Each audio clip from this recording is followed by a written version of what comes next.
할렐루야. 사랑하는 성도 여러분, 다시 만나서 대단히 반갑습니다.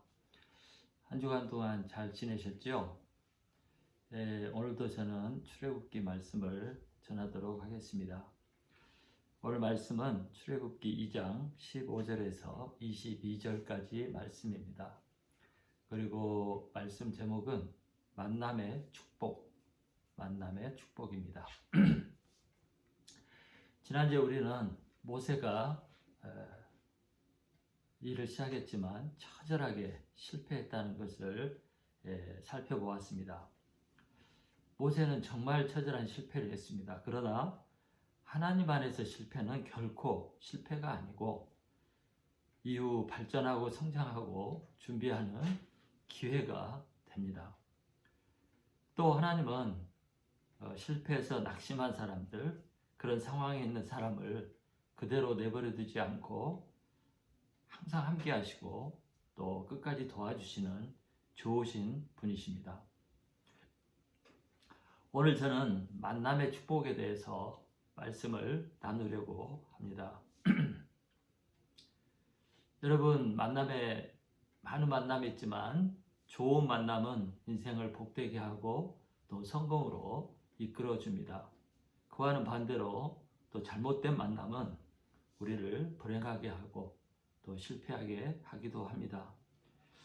저는 오늘 말씀을 통해서 어떻게 좋은 만남을 이루게 되고 또 이 만남을 유지할 수 있는지 그것에 대해서 살펴보려고 합니다.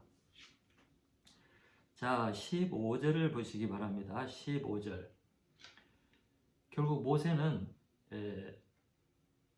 죽음을 피해서 목숨을 부지하기 위해서 애굽을 떠나 먼 미디안 땅으로 도망을 갔습니다. 지도에 보면 미디안 땅은 홍해 건너편, 사우디아라비아 서북쪽에 있는 지역입니다. 모세는 할 수 있는 대로 멀리 애굽의 군사가 자신을 찾아올 수 없는 그런 곳으로 도망을 갔습니다. 이곳에서 모세는 아마 전혀 알지 못하는 사람들과 이렇게 살게 되었고 또 모세가 이전에 이곳을 한 번도 와본 적이 없는 아마 그런 곳이었을 것입니다. 모세는 이제 이곳에서 홀로 외로이 떠도는 방랑자 신세가 되었습니다. 그렇게 화려했던 애굽 왕자의 삶에서 이제는 외롭고 초라한 불쌍한 신세가 되었습니다. 그리고 앞으로도 어떻게 살아야 할지 막막하기만 한 그런 삶이 되었습니다. 떠들던 모세가 어느 날 하루 물이 필요해서 우물가에 앉아 있었습니다. 자, 16절, 17절을 보시기 바랍니다. 16절, 17절. 마침 이때 미디안 제사장의 딸 7명이 양떼를 몰고 우르르 찾아왔습니다. 우물로 왔습니다. 이들은 아버지의 양떼들을 치고 있었는데 이제 시간이 되어서 양에게 물을 먹일 시간이 되어서 우물을 찾아온 것입니다. 제 생각에는 아마 이 집에는 딸만 7이 있고 아들이 없었던 것 같습니다. 근데 마침 그때 다른 목자들이 양떼를 데리고 양에게 물을 먹이기 위해서 우물가에 모여들었습니다. 목자들이라고 한 것을 보면 여러 명이 온 것 같습니다.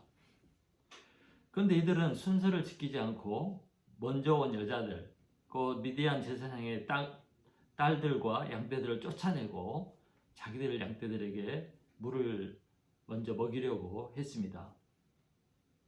아마 이 목자들은 분명히 남자들이었을 것이고 먼저 온 사람들이 여자라고 무시하고 함부로 행한 것 같습니다. 아마 이들은 순서를 기다리고 또 여자를 배려하는 그런 상식이 있고 품위가 있는 그런 사람들이 아니었습니다. 이들은 무식하고 거칠고 상식이 없는 나쁜 목자들이었습니다. 이제 이런 남자들에 의해서 이 여자들은 대항도 못하고 쫓겨날 신세가 되었고, 또 언제 자기 양떼들에게 물을 먹일 수 있을지 알지 못하는 상황이 되었습니다. 마침 모세가 이 상황을 옆에서 보고 있었습니다. 모세는 그가 가진 성격대로 이 상황을 보고 또 혈기가 오르고 아마 분노했던 것 같습니다. 그래서 이 불이나 이런 잘못된 상황을 보고 참지 못하는 모세가 이 상황에 끼어들었습니다. 본문에는 자세한 설명이 나오지 않지만 분명 모세와 목자들 사이에 아마 싸움이 붙었지 않았을까 그런 생각이 듭니다. 결국 모세가 이기고 그들은 도망을 치고 여자들이 이제 양떼들에게 물을 먹일 수 있게 되었습니다. 모세 혼자서 여러 명의 목자들을 물리친 것을 보면 분명 모세는 힘이 세고 무술에 뛰어난 그런 사람이었음에 틀림이 없습니다. 아마 모세가 애굽에서 이런 무술을 배우고 또 군사훈련을 배워서 이런 멋있는 남자가 된 것 같습니다. 모세는 이렇게 목자들을 여자들 괴롭히는 목자들을 쫓아냈을 뿐만 아니라 친히 몸소 물을 길어서 양떼들이 먹일 수 있도록 해주었습니다. 모세는 여인들을 구해주고 섬기고 또 여인들을 기쁘게 하는 그런 좋은 성품이 있었습니다. 여인들에게 이런 남자는 상남자입니다. 자, 18절부터 21절을 보시기 바랍니다. 18절부터 21절까지. 결국 이 일로 모세는 미디안 제사장 이드로의 집에 초청을 받게 되고 또 나중에는 이 이드로의 딸 중에 하나인 십보라와 결혼을 하게 되었습니다. 그리고 그 집에서 함께 살게 되고 자식도 낳고 정상적인 가정생활을 하게 되었습니다. 21절에 보면 모세가 이것을 기뻐했다고 말하고 있습니다. 고향에서 도망을 치고 홀로 외롭고 서글픈 인생을 살았던 모세에게 이 우물에서 여인을 만나고 그들을 도와주었다가 결혼도 하게 되고 가정을 이루게 된 것, 이것은 참으로 기쁜 일이었습니다. 모세 삶에 결국 기쁨과 안정이 임하고 행복한 삶으로 이제 변화되게 되었습니다. 모세는 이렇게 해서 40년을 이곳에서 살게 됩니다. 모세 자신은 알지 못했지만 하나님께서 이렇게 미디안에서 40년을 안정된 가정생활을 할 수 있도록 만들어주시고 하나님의 때를 기다릴 수 있게 만들어 준 것입니다. 여러분, 모세에게 이런 만남이 없었고 또 가정도 이루지 못하고 계속 떠돌이 신세가 되었다면 그는 아마 자신의 삶을 비관하고 또 자신의 삶에 대해서 분노하고 방황하다가 인생을 마칠 수도 있었습니다. 너무 화가 나면 인생을 포기할 수도 있었습니다. 그런데 이렇게 좋은 만남을 통해서 그의 삶의 안정을 찾고 정상적인 삶을 살게 된 것입니다. 저는 이 본문의 말씀을 통해서 두 가지를 생각해 보았고 그것에 대해서 이제 나누려고 합니다. 두 가지. 첫째는 남을 도울 기회가 있을 때 도와주는 것이 복이다. 남을 도와줄 기회가 있을 때 도와주라, 이런 말입니다. 모세는 여인들이 이 어려운 상황에 처했을 때 외면하지 않았습니다. 목자들이 여러 명이라고 해서 그들을 두려워하거나 또 자신의 생명에 대한 위협 때문에 모른 채 하지 않았습니다. 그는 용기를 내고 정의감을 가지고 고난을 당하고 피해를 당하는 여인들을 도와주었습니다. 이에 대해서 그는 또 남자로서 물을 길러가지고 양들을 먹이는 그런 좋은 일도 행했습니다. 여러분, 중동에서 물을 깃는 것은 굉장한 수고가 필요합니다. 왜냐하면 우물이 굉장히 깊기 때문입니다. 모세는 이 모든 것이 자신의 일이 아니었지만 자신이 해줄 수 있는 일을 해주었습니다. 자신이 가진 능력, 도울 수 있는 능력이 있을 때 그 능력을 가지고 이 약하고 어려움에 처한 이 사람들을 도와주는 희생을 한 것입니다.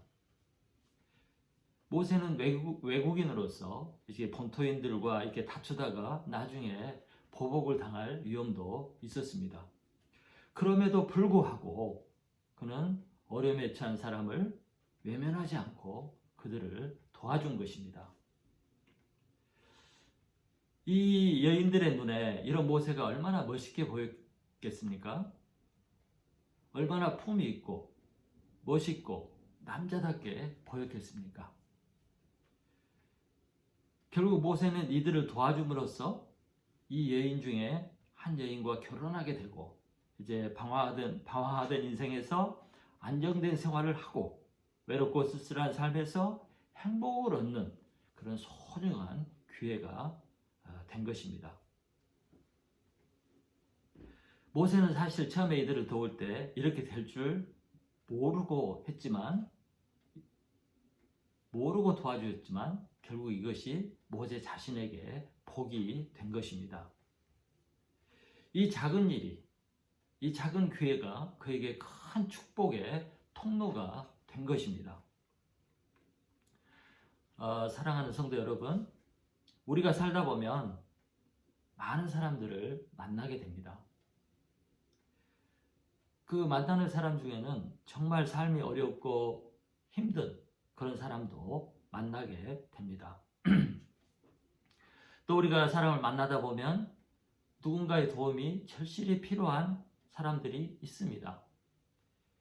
이처럼 도움이 필요한 사람을 만났을 때, 그리고 내가 그를 도와줄 능력이 있을 때, 기회가 생겼을 때 도와주는 것은 아주 좋은 일입니다. 조금이라도 나에게 도울 능력이 있고 도울 힘이 있다면 기회가 왔을 때 손을 내밀고 힘을 써주는 것이 우리 인간의 도리라고 생각을 합니다. 그리고 그것이 결국 우리 자신에게 복이 되는 경우가 참 많이 있습니다.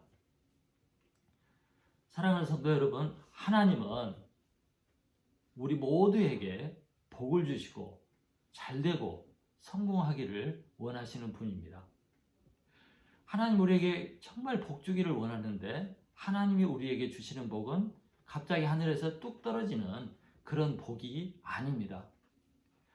하나님께서 우리에게 복을 주실 때 그 복은 대부분 주위 사람들과 환경을 통해서 우리에게 오게 됩니다. 특별히 사람을 통해서 주어지는 경우가 대부분입니다.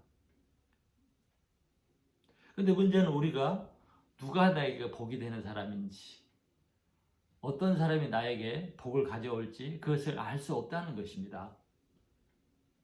그러므로 우리는 할 수 있는 대로 사람들에게, 만나는 사람들에게 잘해야 하는 것입니다. 모든 사람에게 나이스하게 해야 됩니다.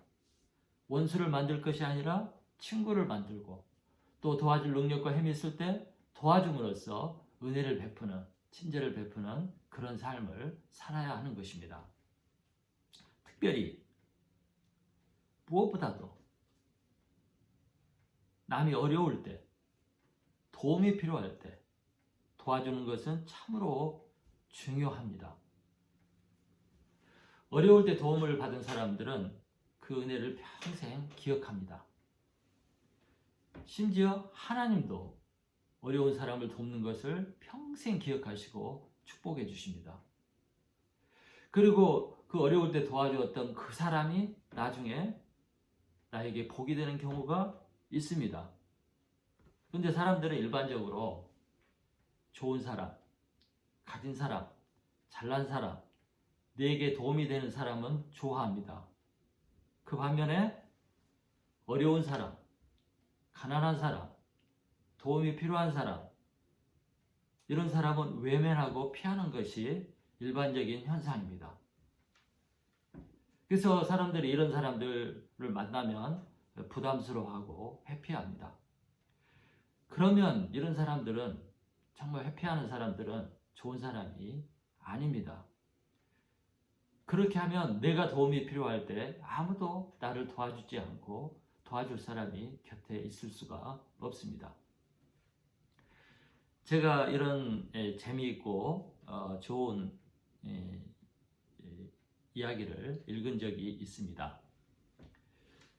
아주 오래전에 지금처럼 핸드폰이 없던 그 시대에 한 나이든 귀부인이 차를 몰고 어느 시골길을 가다가 차 바퀴에 펑크가 났습니다. 그리고 날씨는 춥고 또 날은 어두워져 가고 있었습니다. 어떻게 할 줄을 모르고 이제 지나가는 차들에게 손을 들며 도움을 부탁했지만 아무도 도와주는 사람이 없었습니다. 한참 이렇게 기다리고 있는데 어떤 남자가 픽업 트럭, 이렇게 작은 트럭을 몰고 오다가 이제 멈추어 섰습니다. 아주 가난하게 보이는 남자였습니다. 이 남자는 여인의 문제를 알고 이제 펑크난 타이어를 빼고 스페어 타이어, 그러니까 다른 타이어로 이렇게 바꾸어 주었습니다. 좋지 않은 날씨에 또 추운 날씨에 시간이 많이 걸렸습니다. 그래서 마침내 이 남자가 이제 타이어를 다 교체해주고 이제 가려고 하자 이 여인이 이 남자에게 보답을 하고 싶어서 보답하고 싶다고 이렇게 말을 했습니다. 그러자 이 남자가 거절을 했습니다. 그러면서 이 남자가 당신도 도움이 필요한 사람이 있으면 나처럼 그 사람을 도와주고 친절을 베푸시면 됩니다. 이렇게 얘기를 하고 떠났습니다. 그때 이 귀부인이 그 남자에게 이름을 물었습니다. What's your name? 당신의 이름이 뭐예요? 그러니까 이 남자가 내 이름은 조입니다 하면서 이제 떠났습니다. 그리고 이제 이 여인이 차를 몰고 가다가 이제 동네가 나와서 커피 한 잔을 마시고자 동네 커피숍에 이렇게 들어갔습니다. 이제 몸도 녹이고 이제 쉬기 위해서. 그때 이제 웨이트리스 한 여자가 서빙을 하기 위해서 이렇게 왔습니다. 그 여자에게 커피를 주문하면서 보니까 이 여자가 만삭이 된 몸을 가지고 이렇게 식당에서 일을 하고 있었습니다.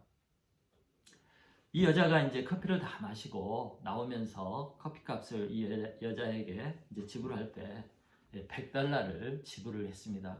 그러자 이 여자가 거스름돈을 가져오겠다고 이렇게 하니까 이 귀부인이 이 여인에게 당신 아들 애도 있고 그러는데 제가 이것을 팁으로 드리겠다고 이렇게 말을 했습니다. 그 당시 100불은 큰 돈입니다. 그러자 이 웨이트리스 배부른 여자가 너무 감사해서 이렇게 울음을 터뜨렸습니다. 그리고 이제 이 웨이트리스가 이제 밤에 일을 끝나고 집으로 돌아가게 되었습니다. 그러면서 집에 와서 남편에게 그날 있었던 이렇게 이야기를 하면서 자기가 큰 돈을 팁으로 받았다. 참 고마운 여인이었다. 이렇게 남편에게 고백을 하면서 남편에게 이렇게 얘기했습니다. 조, 당신을 너무 사랑해. 오늘 하나님께서 우리를 너무 축복해 주셨어. 이렇게 말을 나누게 되었습니다. 바로 타이어를 교체해 줬던 그 남자가 조였고 이 웨이트리스, 배부른 이 여인의 남편이었던 것입니다. 남을 도와주었을 때 그 축복이 다시 자신에게 돌아온 것입니다. 전도서 11장 1절에 이런 말씀이 있습니다. 너는 떡을 물 위에 던지라. 떡을 물 위에 던지라. 여러 날 후에 도로 찾으리라. 이런 말씀이 있는데 이것은 남을 도와주면 결국 그것이 자신에게 그대로 돌아온다는 말씀입니다. 남을 도울 능력이 있을 때 도와주고 베풀라. 그러면 그것이 너에게 복이 된다 하는 그런 말씀인 것입니다. 사랑하는 성도 여러분, 여러분 자신에게 도울 능력이 있고 도울 힘이 조금이라도 있다면 도움이 필요한 사람을 돕는 사람이 되시길 바랍니다. 예수님은 그런 사람을 돕는 것이 바로 자신을 돕는 거라, 자신에게 베푸는 것이라고 이렇게 말씀을 했습니다. 그러면 그 사람을 통해서 하나님께서 여러분을 복 주시고, 무엇보다도 하나님이 그것을 알고 기억했다가 여러분에게 더 큰 복으로 축복해 주시는 것입니다. 사랑하는 성도 여러분, 오늘 이 시간에 여러분 주위를 살펴보시고 내가 도와줄 사람이 있는지 없는지, 나의 도움이 필요한 사람이 있는지 없는지 찾아보시기 바랍니다. 그러면 반드시 있을 것입니다. 그리고 도울 능력이 있다면, 별로 어려운 일이 아니라면 그 사람을 도와주시고 격려해 주시기 바랍니다. 이것이 우리 크리스찬들이 해야 할 일이고 주님이 또 우리에게 하셨던 일입니다. 이것이 바로 축복의 통로이기 때문입니다. 자, 두 번째, 만남을 소중히 여기라.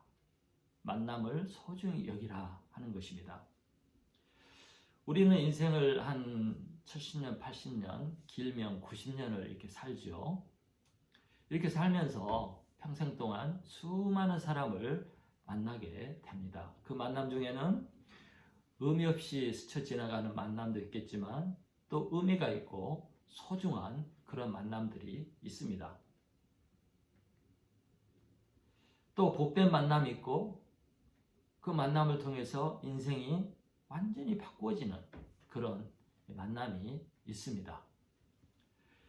오늘 본문에 보면 모세는 우연한 기회에 평생의 반려자 와이프를 만나게 되었습니다. 만약 그가 자신이 힘들고 어려운 형편만 생각하면서 그 만남을 소홀히 했다면 그는 당연히 결혼하지 못했을 것이고 평생 안정되지 못한 방황하는 삶을 살 수도 있었습니다. 그러나 그가 이 만남을 소홀히 여기지 않고 최선을 다했더니 좋은 사람을 만나게 되고 인생의 축복을 얻게 된 것입니다. 이것이 일생일대의 축복이 되었습니다. 사람들이 말하기를 결혼한 이제 커플들이 이렇게 배우자를 만날 때 대부분 삶의 반경 안에서 배우자들을 이렇게 만나게 된다고 합니다. 이 말은 우리가 만나는 사람 중에 배우자도 있고 또 내 자식의 배우자인 사돈도 있다는 것입니다. 이렇게 우연히 주위에 있던 사람들 만남을 통해서 그 사람과 평생 인연을 맺고 또 가정을 이루고 또 친구로 이런 삶을 살게 되어 있습니다. 그러므로 우리가 작은 만남, 모르는 만남이라도 의미가 있고 소중한 만남이라는 것을 알아야 합니다. 그리고 이 만남을 귀중하게 여기고 소홀히 하면 안 되는 것입니다. 제가 읽었던 책 중에 이런 책이 있습니다.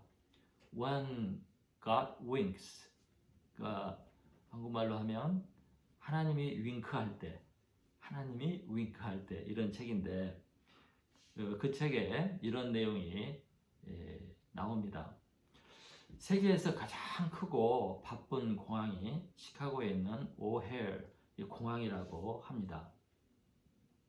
그런데 이 공항이 또 다른 걸로 유명한데 연착을 많이 하고 연착을 너무 길게 하는 그런 공항이라고 악명이 높습니다. 저도 한번 시카고에 갔다가 이제 몬트리올로 돌아오는 길에 공항에서 비행기를 타기 위해서 4시간을 기다렸습니다. 4시간. 그걸로 끝난 게 아니고 비행기 안에 들어가서 또 2시간을 기다렸습니다. 6시간을 연착을 한 거죠. 근데 놀랍게도 이렇게 시카고 공항이 길게 또 자주 연착함으로 말미암아서 생기는 것이 있는데 그것이 인연이라는 것입니다. 그래서 이 공항에서 비행기 연착 때문에 기다리다가 배우자를 만난 커플들이 참 많다고 합니다. 예. 여러분, 우리는 누가 나에게 복을 들고 올지, 누가 나의 복의 통로가 될지 알지 못합니다. 그러나 우리가 만나는 사람 중에 그런 사람이 있다는 것입니다. 그래서 우리가 만남을 소홀히 했다가 나중에 땅을 치며 후회할 수도 있습니다.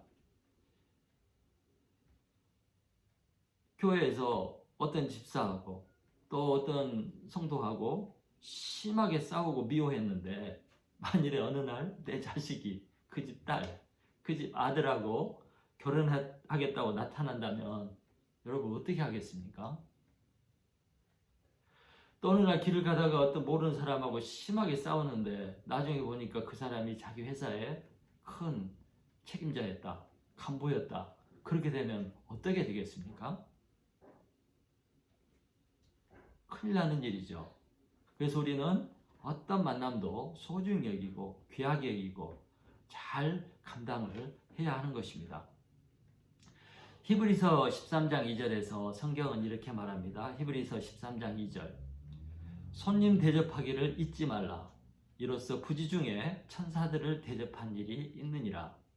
여기서 손님이라고 나오는데 영어 성경에는 stranger, 그러니까 나그네로 나옵니다. 그래서 나그네 대접하기를 잊지 말라. 이로써 부지 중에 천사를 대접한 일이 있느니라. 아브라함이 바로 지나가는 이 나그네를 세 사람을 대접을 했는데 그 사람들이 천사였습니다. 나중에 알고 보니 그게 천사였고 이들이 아들이 없는 아브라함에게 1년 후에 아들이 있으리라고 이렇게 축복을 해주고 떠나고 결국 1년 후에 아브라함과 사라는 아들을 얻게 되었습니다.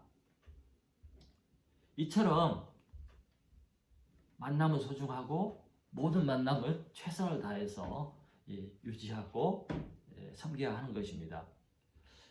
여러분, 신약 성경에서 예수님 다음으로 유명한 사람이 베드로가 아니고 바울입니다.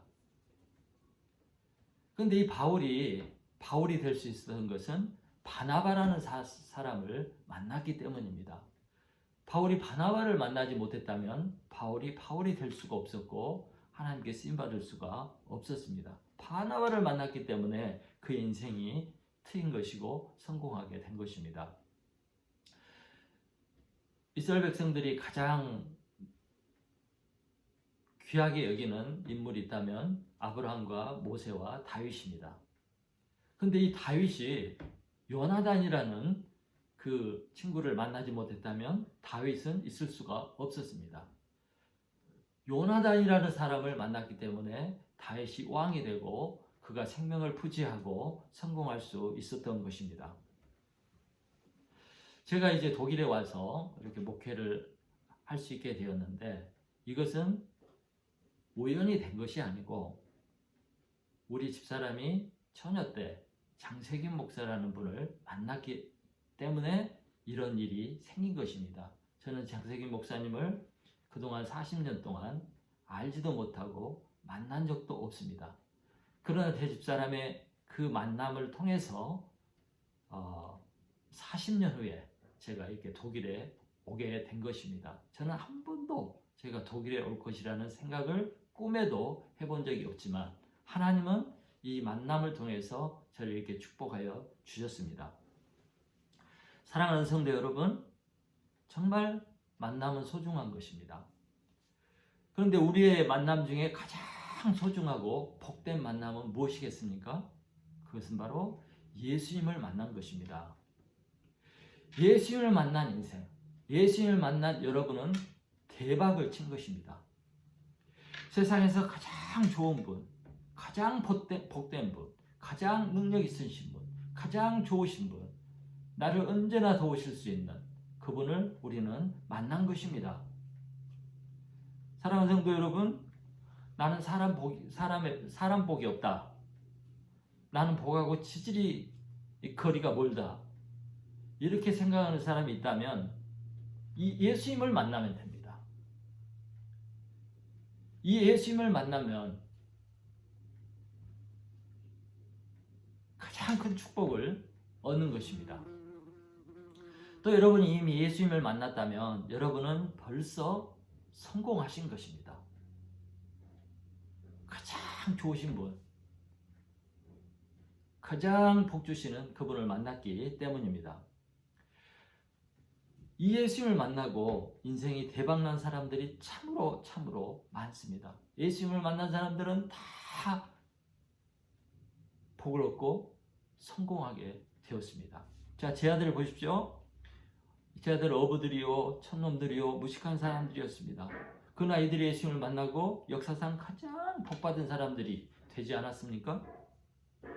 또 지금 사랑하는 성도, 보덴제 성도 여러분들은 우연히 아무 생각도 없었지만 이 장세균 목사님을 통해서 예수님을 만나고 성도가 되었습니다. 그런 점에서 여러분은 로또를 맞은 사람보다 더 복된 사람들이 된 것입니다. 저도 그렇고 제 와이프도 그렇고 정말 우리는 예수님을 만나고 복을 받은 사람입니다. 그걸 부인할 수가 없습니다. 자, 우리는 예수님을 만난 사람들입니다. 이제 예수님과 관계를 잘 유지하고 이 예수님과 함께 만남을 이루어가면 우리 인생은 정말 복된 인생이요, 대박난 인생이 되는 것입니다. 아멘. 자, 마무리 짓겠습니다. 사랑하는 성도 여러분, 이 만남을 잘 이루고 만남을 유지하기 위해서는 우리의 희생과 노력과 섬김이 필요합니다. 모세는 이방 땅에서 외국인으로서 자신이 잘못될 수 있음에도 불구하고 목자들과 싸워서 여인들을 도와주었습니다. 물을 길어서 양떼들을 먹이는 수고도 했습니다. 희생을 한 것입니다. 이렇게 만남 그리고 만남 이후에 관계를 유지하기 위해서 희생이, 노력이, 섬김이 필요한 것입니다. 만남이 유지되고 계속 발전하기 위해서는 이 노력과 희생이 필요한데 저절로 되는 것이 아닙니다. 전화도 하고 안부도 묻고 시간을 내서 밥도 같이 먹고 교제도 하고 때를 따라 방문도 하고 또 어려움이 있으면 도와주고 하는 이런 노력과 희생이 있어야 합니다. 또 만남을 유지하기 위해서는 이 만남을 깨뜨리지 않고 계속 유지하기 위한 노력이 필요합니다. 관계라는 것은 저절로 잘 유지되는 것이 아닙니다. 또 관계라는 것은 정말 쉽게 깨어질 수도 있습니다. 또 이 관계라는 것은 한번 깨어지면 다시 수습하기가 정말 어렵습니다. 그래서 우리는 사소한 일이나 또 오해나 또 내 자신의 욕심 때문에 관계를 끊어버리고 멀리하는 그런 어리석은 일은 하지 말아야 합니다. 그러면 결국에 주위에 아무도 남지 않고 나 혼자만 있는 그 외로운 삶, 또 성공이나 축복은 기대할 수 없는 그런 삶이 되는 것입니다. 사랑하는 성도 여러분, 우리는 이제까지 수많은 사람을 만나왔습니다. 또 앞으로도 수많은 사람을 만나게 될 것입니다. 이렇게 발생하는 수많은 만남 중에 좋은 만남, 복된 만남이 있을 것입니다. 그러므로 우리는 이 만남들을 소중히 여기고 좋은 만남, 좋은 기회가 되도록 노력을 하고 관리하는 그런 사람들이 되어야 합니다. 우리 자신과 예수님의 관계도 마찬가지입니다. 어떤 일이 있어도 나와 예수님의 관계는 포기하거나 끊어서는 안 됩니다. 어떤 일이 있어도 예수님과의 관계는 포기하면 안 됩니다. 이 관계를 포기하게 하고 끊어놓으려고 하는 존재가 있는데 바로 마귀입니다. 왜냐하면 예수님에게서 끊어놓아야 그 인생이 파멸되고 망하고 저주를 받고 실패하게 되기 때문입니다. 그래서 할 수만 있으면 마귀는 예수님과 우리의 관계를 끊어놓으려고 합니다. 여러분, 절대로 그렇게 되면은 안 됩니다. 왜냐하면 생명을 잃는 일이기 때문입니다. 사랑하는 성도 여러분, 예수님과 함께하는 것이, 예수님과 교제하는 것이, 예수님과 만남을 계속 유지하는 것이 좀 어렵고 희생이 필요하더라도 이 관계는 포기하지 마시고 유지하시기를 간곡히 부탁을 드립니다. 또 예수님과의 관계를 유지하기 위해서는 우리에게 조그만 수고와 노력이 필요한데 이런 수고와 노력을 하는 성도들이 되시기를 바랍니다. 요즘 코로나 때문에 같이 예배를 드리지 못하고 또 교제를 못함으로 신앙에서 멀어지거나 신앙이 떨어져서 예수님과 관계가 소원하게 된 분들이 있습니다. 또 어떤 분들은 완전히 그냥 끊어진 분들도 있습니다. 정말 이 코로나 때문에 우리와 예수님의 관계가 어떠했는지 드러나는 기회도 되는 것 같습니다. 그러나 아무리 어려운 상황일지라도 내가 힘들고 어렵고 또 마음이 식었을지라도 예수님과의 관계는 그냥 내버려두면 안 됩니다. 소홀히 해서는 안 됩니다. 이럴 때일수록 더욱 예수님과 개인적인 관계가 더 친밀해지고 더 깊어지는 그런 기회로 삼고 그러기 위해서 노력과 최선을 다해야 합니다. 이렇게 예수님과 관계를 유지하는 것이 우리에게 너무 소중하고 또 이렇게 해야 우리가 생명을 얻고 복을 누리고 뿐만 아니라 영생을 얻고 천국에 들어갈 수 있기 때문입니다. 이것은 포기할 수 없는 만남이고 절대로 끝까지 유지해야 되는 일인 것입니다. 사랑하는 성도 여러분, 주님과 관계가 소홀해졌다면 다시 기도하시고 또 성경을 읽고 설교를 들으면서 주님과 가까워지고 또 주님과의 관계를 유지하기 위해서 최선을 다하는 성도들이 되시기를 간절히 축원합니다.